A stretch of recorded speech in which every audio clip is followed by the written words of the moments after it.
मैं ये जो यहां घर में पिछले 40 घंटे जो मैं देखा है इस घर के ऊपर जिस तरह का हमला किया गया है, तो मैं कई दफा सोच रहा था कि देखें, इतनी ज्यादा फौज बुला ली यहां, यानी हजारों लोग पहुंच गए, फौजी, पुलिस वाले, रेंजर पहुंच गए, और ये मेरे घर पे ऐसा हमला हुआ कि मैं समझा मैं कोई दुनिया का सबसे बड़ा दहशतगर्द बैठा हुआ हूं। यानी आर्मर्ड कार मंगवा ली।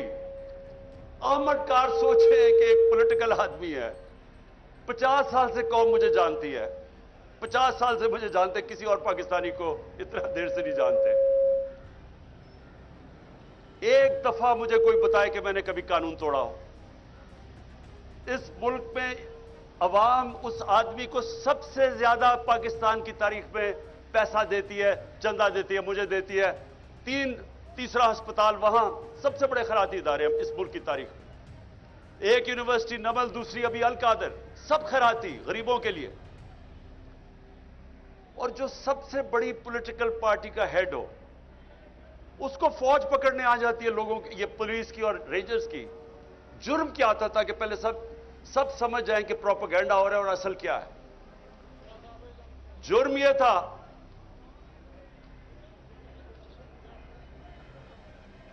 कि 18 तारीख तक मेरी बेल थी,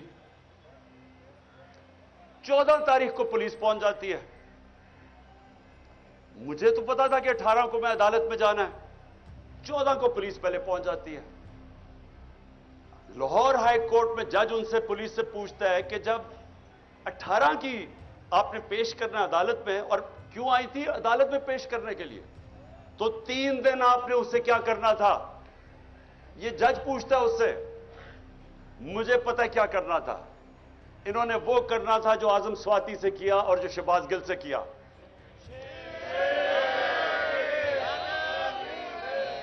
और जो बदतरीन इस मुल्क की तारीख का, जो मेरी जिंदगी में मैंने ऐसा वाकया नहीं देखा, जो इन्होंने उस दरवेश, उस मलंग जिले शाह से जो इन्होंने किया। यानी मैं तो सोचता हूं इन लोगों को खौफ खुदा नहीं है कि एक ऐसा आदमी जो जिसने कभी जिंदगी में स्वाय प्यार के, उसकी जिंदगी में था ही कुछ नहीं, उसके ऊपर जो तशद्दुद किया गया। सिर्फ आप पोस्टमार्टम रिपोर्ट देख लें उसकी, कि उस आदमी से, उस बेचारे दरवेश से इन्होंने किया क्या। बस बस बस, पोस्टमार्टम रिपोर्ट देखें कि उसका सर फाड़ दिया, उसका स्कल तोड़ दिया, उसका जिगर इन्होंने क्या मारा उसको कि वो सारा अंदर से इंटरनल ब्लीडिंग, उसकी स्प्लीन फट गई, उसके प्राइवेट पार्ट्स के ऊपर तशद्दुद किया, उसकी कमर पे मारा। यानी कौन से लोग ये कर सकते हैं इंसानों पे। और फिर ये बेगैरत आईजी को शर्म नहीं आई और अपने साथ बिठा के झूठ बोलता है कि जी एक्सीडेंट में मर गया हो। पहले मेरे ऊपर 302 लगाते हैं, कत्ल का मुकदमा, 3 दिन के बाद कहता है एक्सीडेंट हो गया। लोगों को भेड़ बकरियां समझते हैं, ये इंसान नहीं समझते लोगों को। ये हैवान बैठे हुए हैं। ये वो लोग हैं, ना इनमें इंसानियत है, ना ईमानदारी है, ना काबिलियत है, और डरे हुए हैं एक चीज से कि कहीं इलेक्शंस ना हो जाए, कहीं इमरान खान इक़्तिदार में ना आ जाए। बस उसकी वजह से। अब सुने जरा, जब वो यहां पहुंच गए और मुझे पता चला इतनी फोर्स लेके, क्योंकि हम तो समझ रहे थे 18 को मेरी बेल है, तक प्रोटेक्टिव बेल है। उसके बाद लाहौर हाई कोर्ट के प्रेसिडेंट को मैंने बिठा के अश्योरिटी बॉन्ड दिया, उसने जाके अपनी अश्योरिटी दी कि अदालत में ये प्रेजेंट हो जाएगा। जब ये हो गया तो कानून तो वाज़ेह है कि एक दफा अश्योरिटी बॉन्ड मिल जाए तो आपको अरेस्ट कर नहीं सकते। पहले वो डीआईजी ना मिले उसको, तब हमें पता चल गया कि इनकी नीयत खराब थी। ये कोई कानून लेकिन इंप्लीमेंट करने नहीं आए थे, ये मुझे जेल में डालने आए थे। और जेल में क्यों ये पूरी कोशिश हो रही है डालने की? क्योंकि लंदन प्लान का ये हिस्सा है। वो नवाज शरीफ को श्योरिटी दी हुई है कि इमरान खान को जेल में डालेंगे, ये उसका हिस्सा है। इसमें कानून का कोई हिस्सा नहीं है। और 5 और केस कर दिए हैं, 85 केस हो गए मेरे। ये पहली मेरी सेंचुरी होगी केसेस की, और मैंने बड़े सेंचुरीज की हुई है। अब सुने, सुने जरा, जरूरी एक बस। अच्छा, अब सुने जरा गौर से सुने मेरी बात, क्योंकि मैंने आपको फिर से खास वजह से बुलाया। मैंने कभी इस मुल्क का कानून नहीं तोड़ा। मैं आज राइटिंग में देता हूं, 85 केसेस हैं। एक केस में भी ये कोई भी मेरा गैर कानूनी चीज साबित करेंगे, इनको आगे जाने की जरूरत नहीं, मैं ही छोड़ दूंगा पॉलिटिक्स। बस एक मिनट, सुने। अब मेरी बात सुने गौर से। देखिए, इनका तो हमें नियत समझ आ गई है।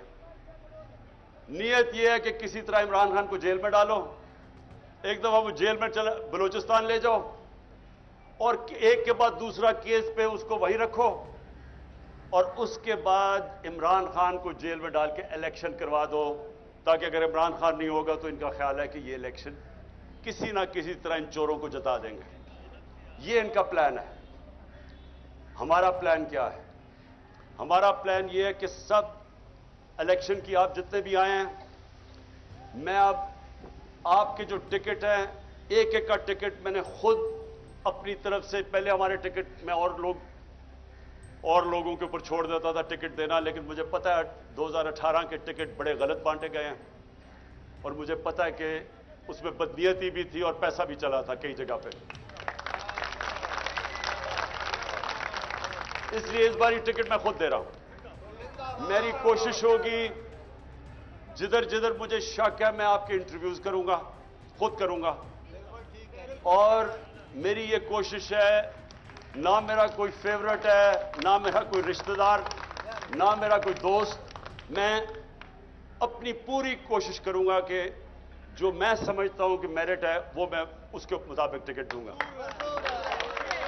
मेरा 10 साल में क्रिकेट कैप्टन रहा, गलतियां हुई होंगी, लेकिन आज तक 10 साल में कोई नहीं कह सका कि इसने मेरिट के अलावा टीम सिलेक्शन की है। मैं आपकी पूरी कोशिश करूंगा कि मेरिट पे करूंगा, लेकिन मैंने आपको आज एक खास बात के लिए बुलाया। देखें, हम सारी चीजें करते हैं, पॉलिटिक्स में भी आते हैं, वजीर बनना चाहते हैं, वजीर आजम बनना चाहते हैं, अच्छी चीज है, लेकिन हम चाहते क्या आखिर में? हम 3 चीजों के लिए सब कुछ करते हैं। या हम पैसा बनाना चाहते हैं, हम अपनी जिंदगी बेहतर करना चाहते हैं, अपना रिस्क में इजाफा करना चाहते हैं, यह सबसे बड़ी वजह है। दूसरी, इज्जत मिलती है, डीसी सलाम करता है, पुलिस वाले आगे पीछे, वो बहुत बड़ी है कि हमारी इज्जत में इजाफा होता है जब हम एमएनए बन जाते हैं, वजीर बन जाते हैं, ये दूसरी वजह है। और तीसरी वजह यह है कि मुझे प्रोटेक्शन मिल जाती है। अगर मेरी लड़ाई है, इलाके में दुश्मनी है, तो जैसे ही मैं इलेक्शन जीतता हूं, स्टेट की मेरे पास पावर आ जाती है, मुझे प्रोटेक्शन मिल जाती है, यानी मेरा जब इज्जत में इजाफा भी होता है, मेरी जिंदगी भी बच जाती है। ये असल में ये 3 चीजें होती हैं जिसके लिए इंसान अपनी बिजनेस में भी ऊपर जाता है, पॉलिटिक्स में, जिंदगी में मेहनत करता है। देखिए, मैं अपनी जिंदगी से आपको बताना चाहता हूं। सबसे पहले जो सबसे बड़ा खौफ है वो है मौत का। ये एक ऐसा खौफ है जो इंसान को गुलामी भी इंसान कबूल कर देता है मौत के खौफ से। बल्कि बदतरीन गुलामी इंसान की होती है जो वो खौफ की वजह से वो राय हक पे नहीं खड़ा होता। मैं मिसाल देता रहता हूं कूफा के लोगों की, कि उनको पता था हजरत इमाम हुसैन हक पे खड़े, उन्हें पता था कि वो उसूल और सच पे खड़े, लेकिन यजीद के खौफ की वजह से उन्होंने उनकी मदद नहीं की, और हमेशा वो पछताते रहे कि इस्लाम की तारीख का सबसे बड़ा जुल्म हुआ और उन्होंने कुछ नहीं किया। तो ये जो खौफ है, जब मैं मदीना की रियासत की मिसाल देता हूं तो अपने बच्चों को जरूर बताएं कि दुनिया की तारीख का सबसे बड़ा इनकलाब आया था और यह तारीख का हिस्सा है। 625 में जंग बदर, 313, 11 साल के बाद ये हिस्ट्री का हिस्सा है, वर्ल्ड हिस्ट्री का। 625 जंग बदर, 636 में रोमन एम्पायर घुटने टेकता है यारमुक पे, और 627 में दूसरी सुपर पावर पर्शियन एम्पायर कुत्सिया में घुटने टेकता है। ये ह्यूमन हिस्ट्री में 11 साल में किधर 313 और किधर 2 सुपर पावर्स गिर जाती हैं। ये क्या हुआ था?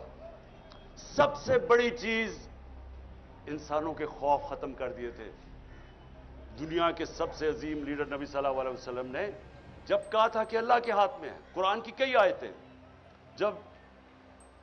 जब उम्मत घबराई हुई थी, जंग खंदक पे बहुत बड़ी फोर्स आ गई उनके खिलाफ, कन्फेडरेशन थी, तो कुरान की आयत आई कि कितना उनके ऊपर प्रेशर था कि अब कैसे हम बचेंगे। उधर आयत आई कि क्या अगर तुम भाग जाओगे तो क्या तुम जिंदा रह जाओगे? क्या अगर अल्लाह ना चाहे तुम जिंदा रह सकते हो, और अगर वो ना चाहे तो तुम्हारी कोई जान ले सकता है। खौफ दूर कर दिए। वो दुनिया की इमामत की उन्होंने, जो सारी दुनिया में फैल गए। जो मैंने यहां बाहर देखा, आप यकीन करें कि मैं तैयार था अपना बैग पकड़ के, मैंने कहा मैं लोगों को मैं जख्मी नहीं देख सकता, कि वो उधर से फौज आ रही है जिस तरह कोई कश्मीर फतह करने आ रही है, रेंजर्स आ रहे हैं, इधर से पुलिस, और यहां चंद इतनी टेयर गैसिंग की कि हम अंदर नहीं, अंदर कमरे के अंदर हमारे लिए मुश्किल था। इस तरह का इन्होंने अटैक किया है। और वो चंद, मैं आज उनको सलाम करता हूं, जिस तरह वो खड़े हुए हैं लड़के। बस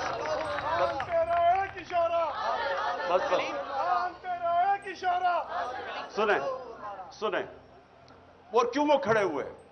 मैं जब यहां से तैयार था, मैंने कहा मैं अब जाता हूं, पुलिस को पकड़ाता हूं।